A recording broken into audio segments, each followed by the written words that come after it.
Welcome to the realm of intoxicating flavors and head-banging beer reviews. What's up, everybody? It's the Ginger Yeti, and I'm checking in from home. Today I got something a little different for you. It's not exactly a beer review, although it is like a brewed, malted kind of beverage. I'm going to try, if I pronounce this correctly, Kvass. I'd never heard of this before, and I was watching the Urban Viking Ale review. Go check him out if you don't know who he is. And he reviewed a couple of Kvass, and I had never heard of this before, had no idea what it was. And I just like mind blown because I'd never even heard of this before. So a little backstory here. Watching his channel, and he was reviewing some Baltika beers, and we were chatting, and he said I should pick up a Baltika beer or two and try to review them. I was like, yeah, it's probably not hard for me to do. I remember seeing Baltika beers down at Simone's over the years, seen them at some other stores. And so I just went to go buy some, and they're nowhere. I can't find them anywhere. Cannot find a Baltika beer anywhere. So then I was looking on Google, tried to find a Russian kind of grocery store. And I found this place called Yeleseyevsky, I can't pronounce it. I'll put the word down below in the video. That deli, went there today because I wanted to try to find some Baltikas to review, since I've been talking about it with Tuvar, and they didn't have any, but they had a bunch of other, bunch of Ukrainian beers and some Czech beers, some other things, no Russian beer whatsoever. But I just recently watched them do the Kvass reviews, and I found Kvass. So I figured, why not? Never heard of it before, I don't know what it is, might as well try it, right? And then I was talking to a beer day with TK, and it dawned on me, well, he mentioned it, maybe I can't find the Baltikas anymore because we have a trade embargo with Russia or whatever nonsense is going on with them. So maybe that's why I can't find Russian beers. But that's the reason, that's how I came upon finding this right here. So if you're not familiar with what Kvass is, like I wasn't familiar, it's a fermented, like cereal-based, low-alcohol beverage. It's cloudy in appearance, and apparently it has a sweet, like kind of sweet sour taste. It originates from like northeastern Europe area, where grain production was considered insufficient for beer to become a daily drink. So the first written mention of Kvass is found in Primary Chronicle, describing the celebration of Vladimir the Great's baptism in 988.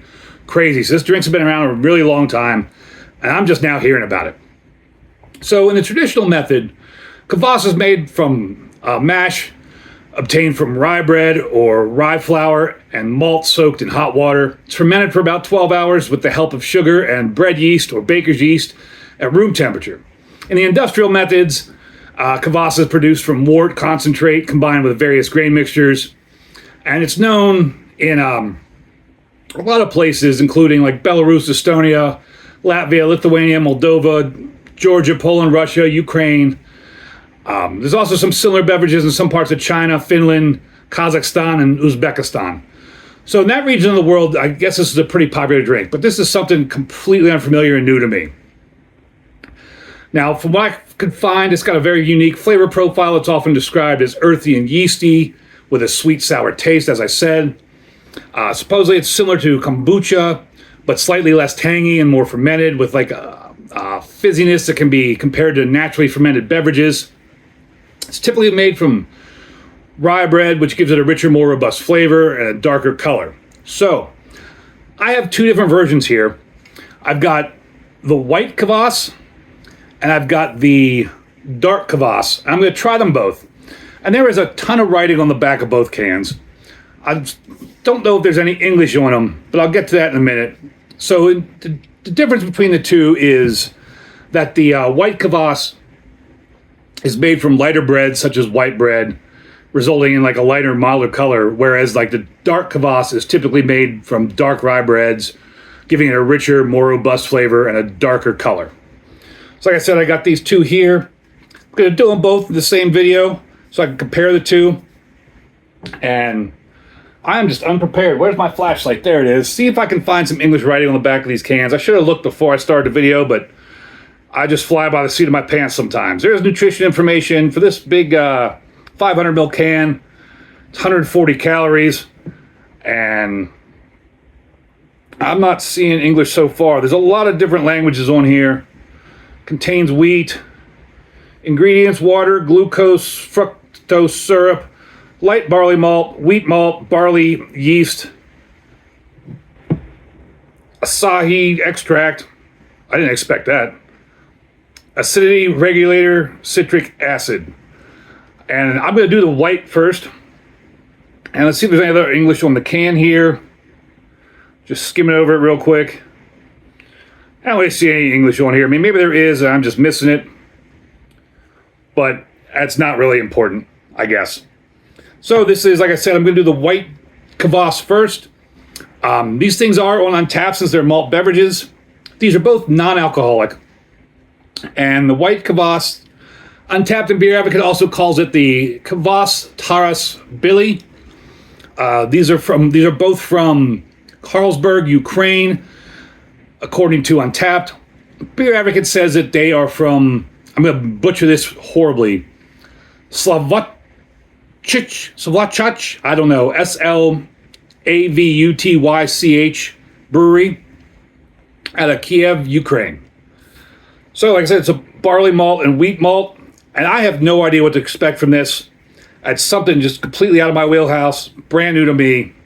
I don't see a date on the can, but it does say real big, made in Ukraine. Don't see a date on the can.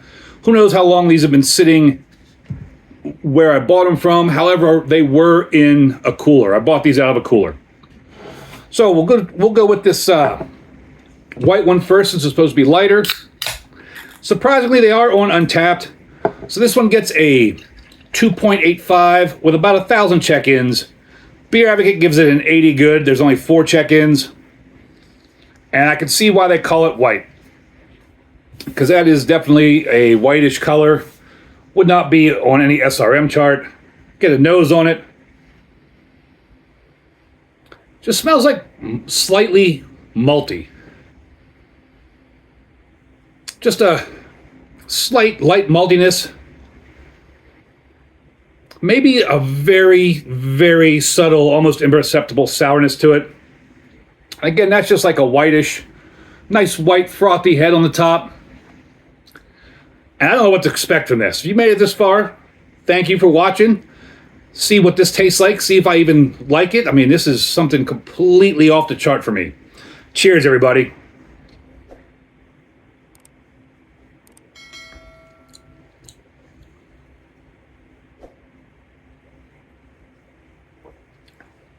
That's like liquid bread. Now, I know everybody jokes beer is liquid bread, but that's like liquid white bread. To me, that tastes like Wonder Bread. A nice white bread. That's, I mean, just liquid bread. It's malty, yeasty, sweet. Very subtle carbonation. That's like a bread soda. I know that sounds odd. And probably sounds weird. But that's what that tastes like. A bread soda. And if you wanted something sweet, or wanted a sweet beverage, I would totally go buy that as a nice sweet beverage. I forget what I paid for it. I think it was about $3. So not too bad for a 500 ml can. That's surprisingly good. I give it a horns up. That is surprisingly good. I had no idea what to expect from that.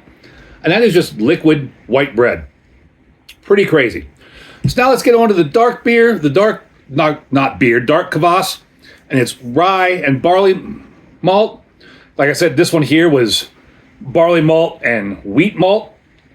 This is rye and barley malt. And both of these are non-alcoholic. Excuse me again. On Untapped, this gets a 2.92, a little bit higher with 1.2 thousand check-ins. However, on Beer Advocate, it gets a 78 okay, a little lower with only 2 check-ins. So, after tasting that, and it says like kind of a white bread, they use something similar to white bread or whatever.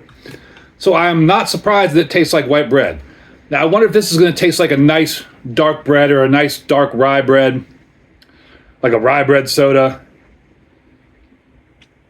I mean, that's pouring out kind of almost like a a porter. That's a nice ruby red color. Probably go down on my SRM chart for this one. Probably go to about a 21 on my SRM chart. Nice tannish head.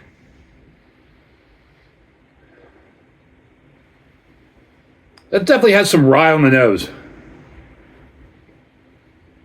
That is like rye and malty. Maybe a subtle raisin note.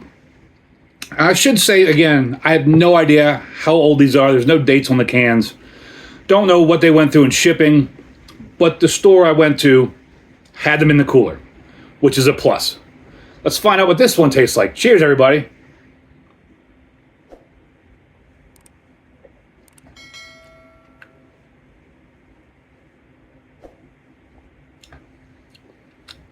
That's